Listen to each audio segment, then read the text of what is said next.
Welcome back to the Golden Gray Podcast, and we're going to talk a little bit about some of the beginner mistakes that a lot of people make.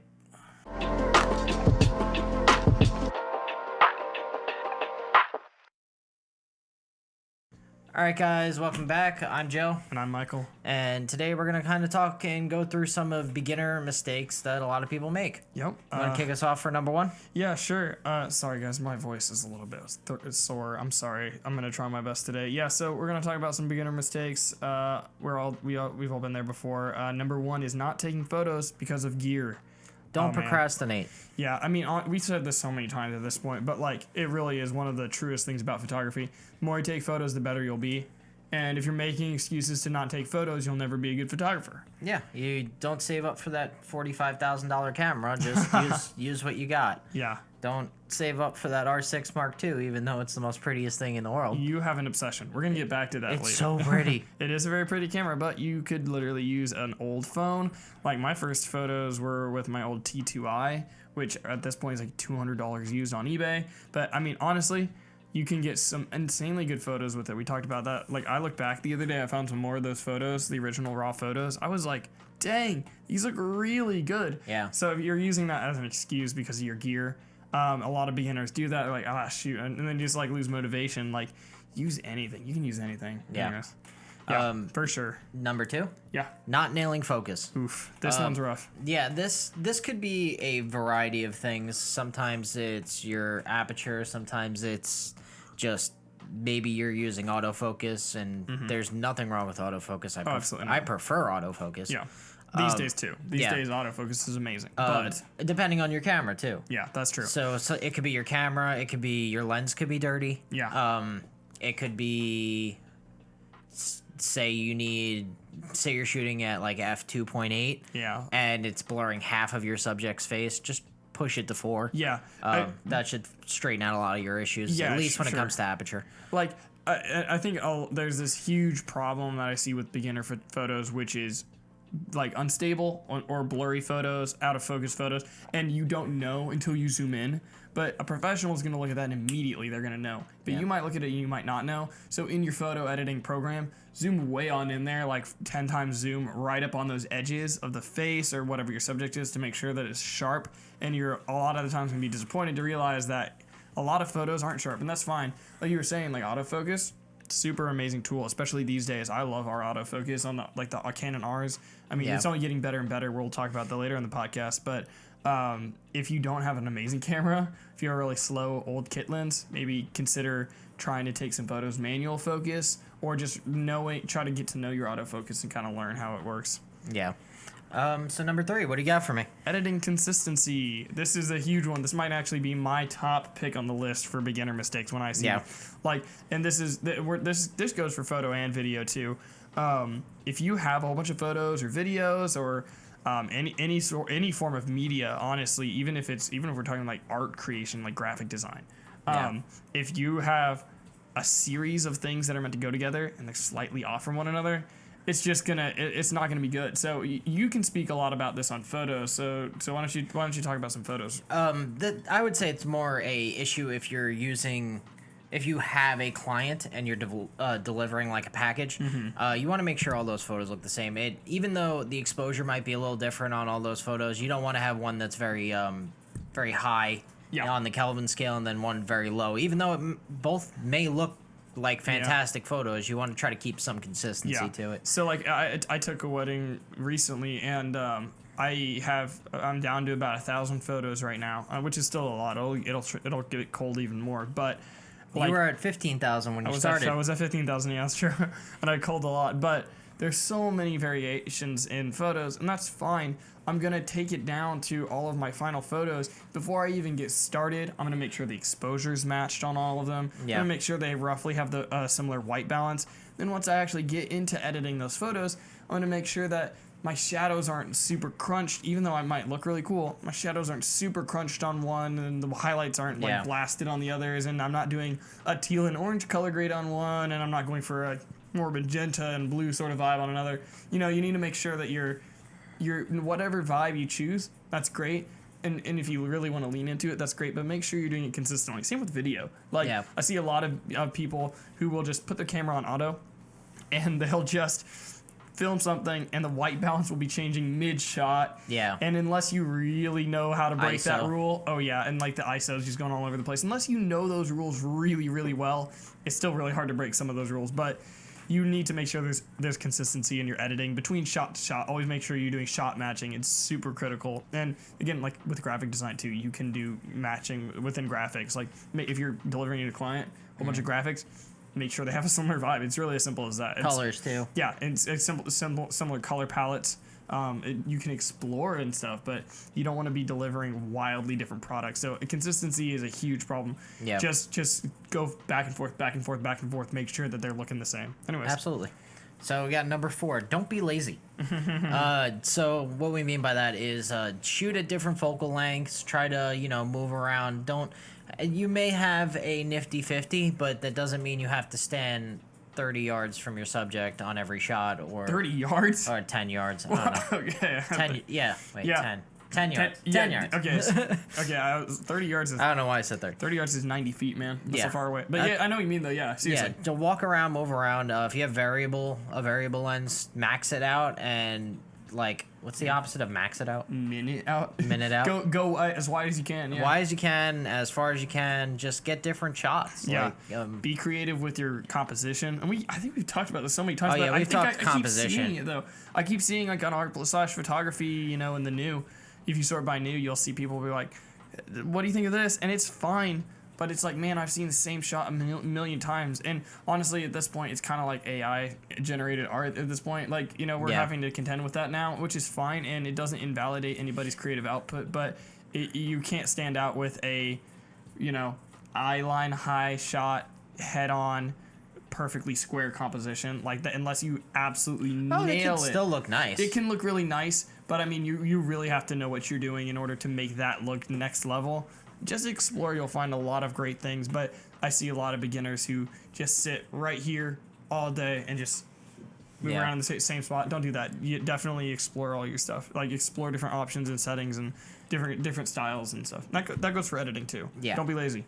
Now, this is number 5 is what I am the most guilty of.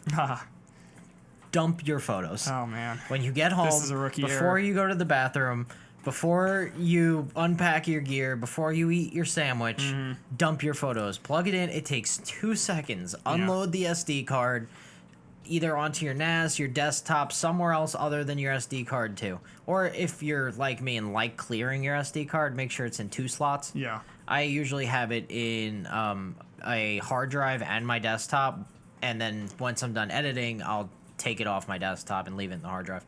Yeah, I mean, beginners might not know this, but SD cards can crash. It's flash storage, Which is still safer than a hard drive. They can crash.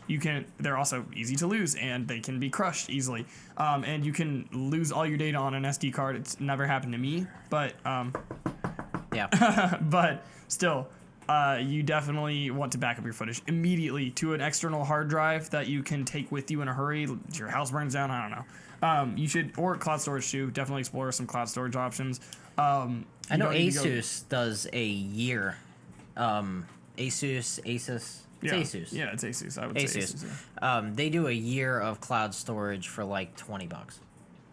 How much? How Like much a storage terabyte. space? I mean, yeah, I think my Google Drive is 2 terabytes for 2 terabytes for $20. Yeah. Yeah. It's a solid option. If I mean, you can even afford it, yeah. If you can afford, I mean, it's $20 for an entire year. You should be. I mean, if you're listening to a camera podcast, you should be able to afford $20. Yeah, that's true. That's true. But But- also, if you don't, one of the instant investments you should make is an external SSD.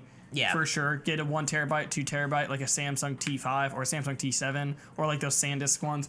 Like they're all pretty good. And we're going to talk a little bit more about that. That's true. A little bit later. They're maybe like $70, but like they pay off so fast for media creation. And you will be, as a photographer, videographer, designer, whatever you are, you'll be racking up the data and you need to put it somewhere. You need to have a copy of it, please. Yeah. I mean, one raw photo could be 40 megabytes. Yeah, So, yeah. I mean, but I see a lot of beginners that are like cry because they lost everything. You have to back up your stuff. You got to do it. dump your crap. Yep. All right. All right. What number? We're on 6 now. 6? Check your ego at the door. Everybody. All of no matter how long it's been. This is a forever changing industry. Everything will always change. Just look at TikTok. Vertical format was not necessarily huge until TikTok. Yeah, I mean Vine a little bit, but that was more of an Instagram square. That was the 1:1 ratio. That was very Vine was vertical. I think Vine started as a 1:1. Yeah, but it was a different thing. It didn't extend out really. You'd see some Vine compilations on YouTube, but it didn't completely revolutionize the media until Musical.ly and then TikTok. Yeah, absolutely. Yeah, the industry's always changing. Gear is always getting better. The new cameras can autofocus on trains. There's just so much and just different changes that you're always going to be an intern. Yeah. There's always something to learn. Maybe you could be a master in photography. You don't know diddly squat about certain aspects of video. Yeah. There's always a learning curve when it comes to this industry. You'll never be perfectly proficient in everything. Speaking of learning curve, I don't know. Do you know what the Dunning-Kruger curve is? It's Kruger's curve. Okay, yeah, it's Dunning-Kruger's curve. Yes, okay, I know. If you don't know about this, it's basically a graph, and maybe we'll put it on the screen. No, I won't give you the editing work. Don't worry. It basically is like you don't. A professional knows enough to know that they don't know what they don't know. In other words, that sounded like a lyric. It probably is. In other words, though, like if you are really, really smart and you really know what you're doing, you know that there's so much more to explore. You know that you have so many more options. You will never be able. You are continually a student, like you said, always an intern. Beginners come in, and the Dunning-Kruger curve kind of explains it. Like beginners will come in hot. And they'll be like, I'm learning so much stuff. And because you're learning so many things, you feel like you're on top of the world. Oh, man, look at my stuff 3 months ago. I didn't know what f-stop was. I didn't know what my ISO was. Now I know all this stuff, and it looks so much better. And that's true, but you don't yet realize how much more there is. And then eventually you start to really realize, wow, these professionals who have been doing it for 10 years, they know 10 times more than me. And I've been doing this for 10 months. And I think I know everything, but like I still don't know anything of what they know. Yeah. And then that's when you start to really check yourself and be like, okay, there's always more to learn. And those professionals are also probably dealing with a little bit of imposter syndrome as well, which is amazing that you can be in this industry for an infinite time and still feel like you're not good enough. So there's always more to learn, and you always need to keep that in mind. You might feel really great, and that's good. Be proud of your work, but also definitely check your ego at the door. Check it and dump it. Rant over. I feel really strongly about that. Dump your cards and check your ego. That's the name of this episode. Yeah. Check and dump. Check and dump. Check and dump. All right. We are the Golden Gray Boys, and we check and dump. I'm uncomfy. I am uncomfy now. Number 7, and this is, I guess, our final one for this. I was thinking about maybe doing a part 2 next week, but yeah, this is really fun actually. Shutter speed. There's a lot of things you can change in your photography. Shutter speed, if you are capturing moving photos, it should never be under 250. Oh yeah.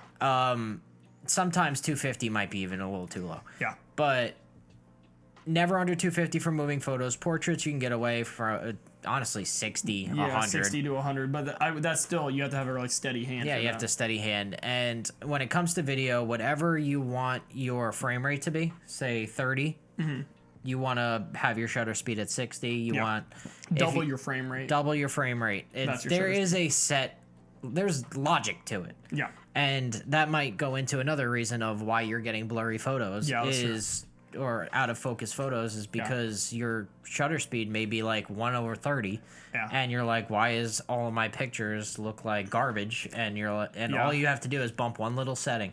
It's gonna make your pictures a little darker, but that's what f-stop and ISO and all that crap's for. So you can work on that. I think that is probably one of the biggest beginner mistakes I see is shutter speed issues, because you don't fully understand how important it is. I see people take pictures of moving objects like cars, especially sports. A lot of people want to take pictures of sports. It's just blurry. If you take a photo on your phone, sports should never be under, I would even say 1/500. Yeah, 500 is a good place to start. I usually kind of dial it from there. But I see, people, the Canon, for some reason, the Canon cameras always resort to a really low shutter speed. Yeah. Because they don't really know. I think some of the newer ones have AI that kind of detects that sort of stuff, but they'll like be taking photos at like 1/50 of like people like playing like basketball or something. Yeah, and it's unintelligible, and it's really frustrating if you don't know why. If you were dealing with blurry photos, like motion blur, I guess. Yeah, just bump that. Like if you want to take a really cool photo of water splashes, you need to crank that shutter speed. It's really important. Yeah, and if you are doing sports photos like at night at like high school games and whatever, you are going to want to spring for a lower aperture lens. That's why it's so important. that little bit of light. Yeah, really that's why it's so goes the important. distance. Yeah, for sure. All right, Epic. so now we're gonna get on to the questions. Question time. Question time. Wow, we just invented a jingle. That was amazing. We should go into music production. No. Okay. Jareth Sasel. Do you strip your Jared Satel, do you strip your metadata? I can't You talk. good, bro? You can't strip your metadata. We good? Do you strip your metadata before sending photos to a customer?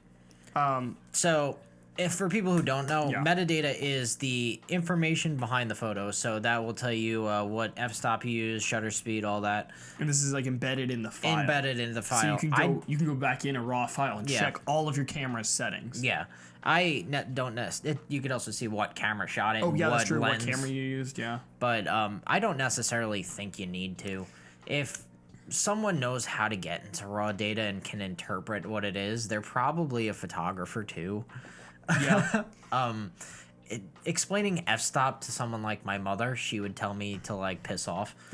So I mean, I get into rants with my mom all the time. My mom and my girlfriend, I just start talking camera stuff, and they're like, we have no idea what you're talking about, but good thing you're excited about it. We're happy for you. We're happy for you. Yeah, I mean, is it necessary? No, it's not necessary. Especially for clients. They're not sharing that. It's their really family photos mostly. I would say there does become a level where you do want to strip it. There is, and this is mostly just for professionalism. If you're delivering this to a client for like high school senior photos or an ad you made for a local company, like that sort of stuff, it really doesn't matter. Yeah. But if you're really delivering this at a high level, there is a point for some reason where it's just industry standard to delete metadata and to only deliver the artist credits, especially if you're distributing it wide on the internet. And I'm not entirely sure what the conventions are for that. There's probably a good reason. Well, Lightroom, you do have the ability to put bulk edit your copyright data. Yeah. Also, in Lightroom, I don't know how to get to it, but you can put Creative Commons in Lightroom. So when you upload, That's true. Google will figure that out and allow people to use your image. I believe it's in preferences. Yeah. But that's a huge. If you want to just like make photos and like kind of like distribute free stuff for fun, Yeah. Creative Commons, it's a lot easier for people to find it if Google can just pick it out of the crowd there. Yeah. But as far as clients, you can add it, your copyright. I mean, throw your website in there in case like someone sends that to a photographer they can know how to reach out to you. Yeah. It's really up to you. Yeah. I don't think it's completely necessary because most photographers, what they do is family stuff, and I'm not going to distribute pictures of my niece.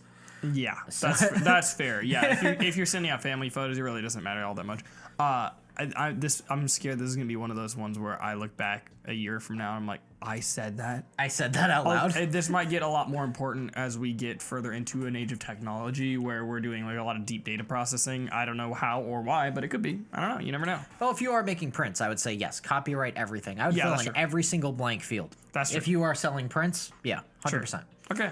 All right, number 2, by Atomic Kitten with 7. With 7s. We got some elite in here.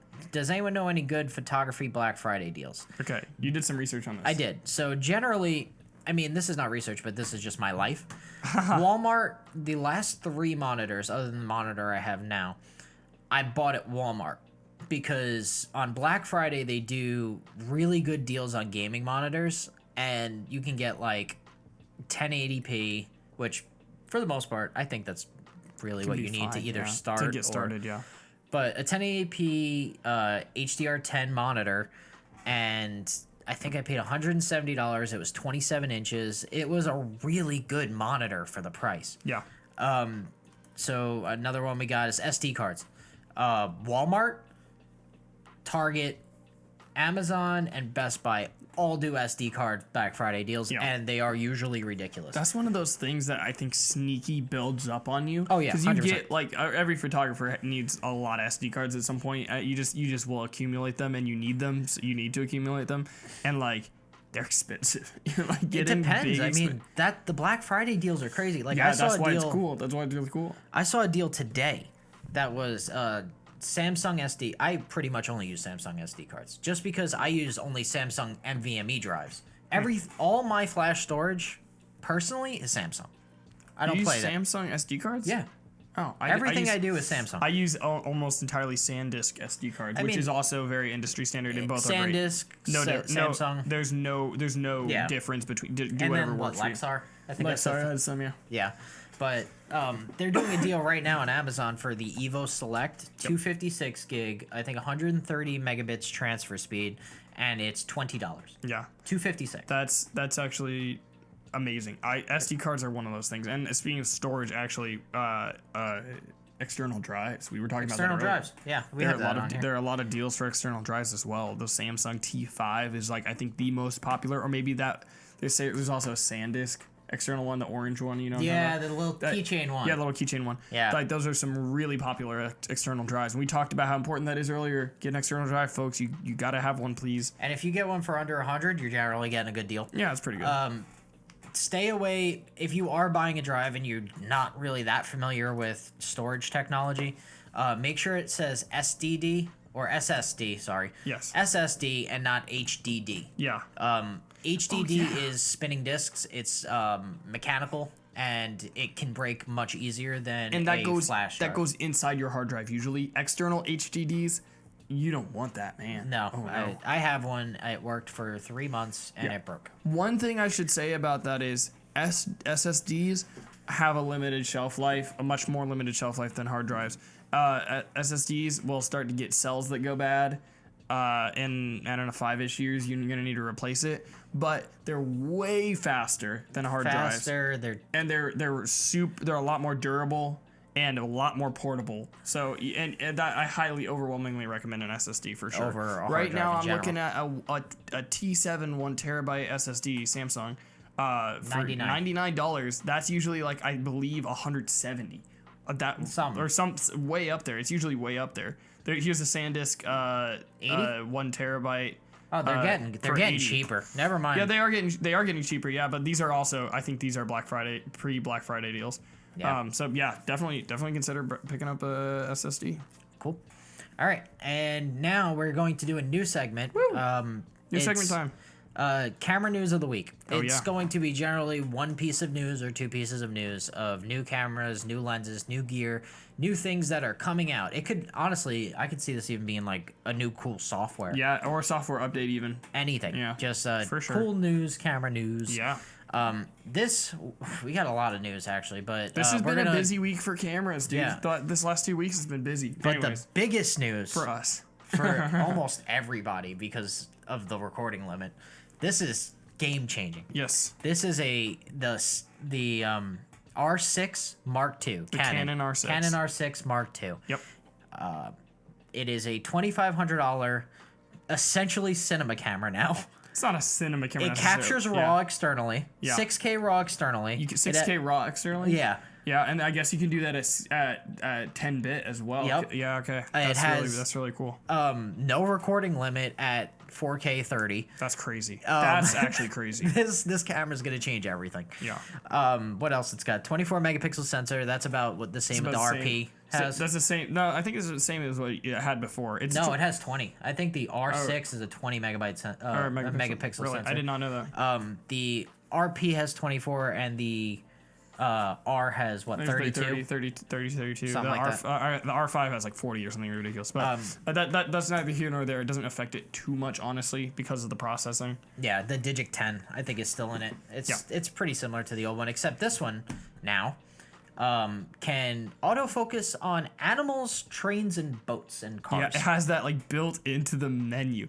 Now It's weird. The R6 already had, I think, animals actually. I remember seeing that. I think this is a feature of the R5 that they brought to the R6. Oh yeah, Mark that II. might have been the most recent software update. But yeah, I mean, it just does vehicles. I guess that's cool. It's cool. The AI processing on these cameras these days is getting amazing, and there's actually some more news on that later, but we'll talk about. But yeah, I mean, it's super duper good. And honestly, the R6, like the R series, like changed autofocus in a major way, and I am insanely impressed that it continues to be this good. We continue to get such great improvements from Canon, and I'm not like necessarily the #1 Canon fanboy. But man, this is like At this point, I am. a massive, recording limit? Massive recommendation is what I'm really hoping it's good. Also, did you mention overheating? The R6 has bad overheating issues, which I think everybody knows. Like especially at 4K. I can at 4K. I can get almost unusable after 20 minutes. 4K 30. I get about 20 minutes, and then it has to cool down for 10 whole minutes because of overheating issues. Even with the most recent firmware update, which really sucks. But this one apparently they fixed that issue. Do you know what the frame rate is and the time frame? No. 4K 60 for 40 minutes. That's amazing. That's and really you cool. can go to 40 minutes because there's no recording time. Yeah, so there A lot of people don't understand how amazing this is for podcasters. long form content. Long form content. So most cameras, almost all cameras, shoot 29 minutes and 59 seconds, and then they shut off. So if our podcast ever goes over 30 minutes, there is a cut somewhere, and we're gonna play a game. Can you find it? Because we try to hide it pretty well. Yeah. But having the ability to shoot long form, That's crazy. is just going to change the game, It and makes it so much easier. I'm just excited about it. The reason for that is some weird obscure laws, but yeah, if it's not a camcorder, which technically costs more for tariff reasons or something like that. So yeah, you have to pay that extra money for a cinema camera that doesn't have recording limits. It's so dumb. Yeah. Can I Go for briefly? it. Briefly, Okay. because we don't have Sony, so we can't really talk on this subject as much. Also, just announced as a recording is the Sony A7 R5. This is an update to the A7R line, so the last one was like an A7R4, I guess. Yeah. The A7 R5 Is it the R5 or the 4 just come out? the R4 was already released. This okay. This is a new announcement. It's not out yet. But yeah, it's kind of like similar to the Canon R5. This new camera That would be price bracket. This price bracket. Yeah, so this is another camera that's gonna have crazy autofocus. I've seen some of these demos. The autofocus is again insane. The facial recognition is incredible. I've seen some demos where people have things moving in front of their face. Immediately it locks on. It's a beautiful thing. It's honestly it does much better than what I anticipate. Yeah. And it's AI powered. The processing is amazing. It has a 61 megapixel sensor. For the first time, Sony A7 series is going to be having 4K videos, or 8K, excuse me, sorry, 8K videos, which is actually crazy. Sony's the low light video king. Yeah, I'm are. really interested in how how this 8K improves certain aspects of videography. Honestly, 8K is so high res that I don't think a lot of people need it. Oh no, not a lot of people are going to use it. But for those who do need it, it's gonna be amazing. Also, real quick, their in-body stabilization is improved on this camera as well. I think it's 4-axis now. It actually no, has been. 5-axis. It has been 5-axis. I think it had 5.5 stops of stabilization power basically. Maybe that's it. And now it has 8 stops, so really good autofocus. And also, stabilization. Yeah. Also, the R6 also I saw had improved IBIS as well. It bumped up quite a bit. The R6 Mark II looking really good, guys. Yeah. So, the last segment. The best segment, arguably, according to TikTok. Would you rather? I don't have one pre-planned. So, right. This is off the dome. Oh man. Would you rather shoot with a Polaroid camera With a Polaroid, okay.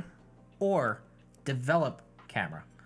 Oh man. You have to develop your film. That's a great. You came up with that just now. On the spot. That's a great question. Okay, dear viewers, and listeners, I guess the crux of this one is that either I take a photo that's not gonna be great, but it instantly develops, or I have to take a photo that I have to painstakingly develop myself, Have you ever developed I a think photo? I think CVS and Walgreens still offer the service. They do, but I thought you were saying that I had to develop myself. Because if that's the case, I'm gonna go straight to CVS and I'm gonna dump that out. Actually, do they? It's expensive Depends too, on though. what format, though. Well, Polaroids are expensive. It does depend on what format, because I think that they might only do the what's the name of that format? Those canisters that came. Yeah, in yeah. I don't think it would. I don't think they do older formats like I don't know. Yeah. Anything really. So let's just make it a little, because the whole point of the would you rather is the time and distance. Yeah. So, because obviously you're going to get a better picture from a film. Yeah, for sure. Let's say you can develop your film at like a CVS, but the CVS is a half hour away. Or 45 minutes. You have to travel. I still think I'm going to do that. And even if, Joe, it was that I had to develop them myself, I am a very ritualistic person. You know me about coffee. I know you have no time to do this. I don't know why you're picking this. I don't have this time right now, but listen, I know myself. I know my heart. I am a hipster. I'm a dumb nerd. I spend hours crafting the perfect cup of coffee for morning. Not hours, but I would prefer to spend hours. And I know that if I had time, I would want to spend the time to develop my own photos, and it would be really nice, and I would have a lot of fun doing it, and I'd end up with really cool photos. So I think I would rather develop them because I'm a psychopath. Yeah, I 100% Polaroid. Really? I had started photography in the digital age.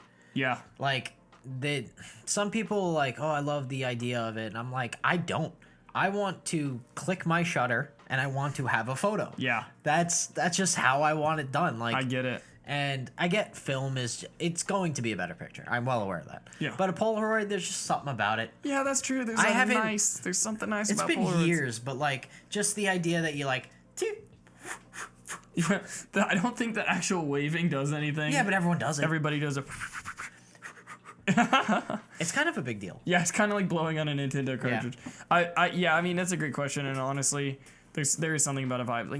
Like some of my earliest photos of me and my girlfriend together. Those are on Polaroids. Yeah, and I kept them in my pocket like a cute little nerd in my wallet. You have a sentimental attachment. You're still picking film. Listen, that's hurtful. I don't need your judgment. Okay, I also do have a. She's gonna listen to this. She might listen to this. Hey, baby, I'm so sorry. I'm so sorry. I don't think she'll care that much. I'm going film. Yeah, film. Yep. I'm gonna go Polaroid. All right. We don't disagree. We don't disagree that much. I feel like we mostly agree. So this is kind of cool. Yeah. So screw you, Joe. I'm offended. I'm hurt and thirsty still. Just kidding. All right. Just kidding. Well, thank you guys for joining us on this very special episode. Why is it special? Because there's no spooky. Oh yeah, that's right. The spooky. We didn't even get to talk about that. That's poor spooky. Yeah. But we promise, like we have gotten a taste of set design with like holiday set design, and we promise it's coming December 1st. Or wait, what's the? Can you look it up? What is the first Thursday of December? Thursday of. Wait, actually, we're just gonna check the calendar. Hold on, listeners. Hold on, listeners. We got this. The first Thursday is the first. Yes, it's the first. Oh, yeah. So awesome. The first Thursday of December, we're going to have a jolly set. I promise. Yeah. It's going to be holly and jolly and maybe even merry as well. Yeah. And if you guys want to check us out, if you're listening on podcast format, we're on YouTube, TikTok. Mm-hmm. If you are listening on YouTube, we are on Spotify. So listen to us on your car. Yeah. Yeah, absolutely. If you could give us a rating wherever you are, drop a like or a rating. We really appreciate that. Smash that subscribe button. Smash that notification bell. And we really appreciate it, though. Helps a lot. And thank you guys so much for joining us, and have a good night. Yeah, see you guys. Bye.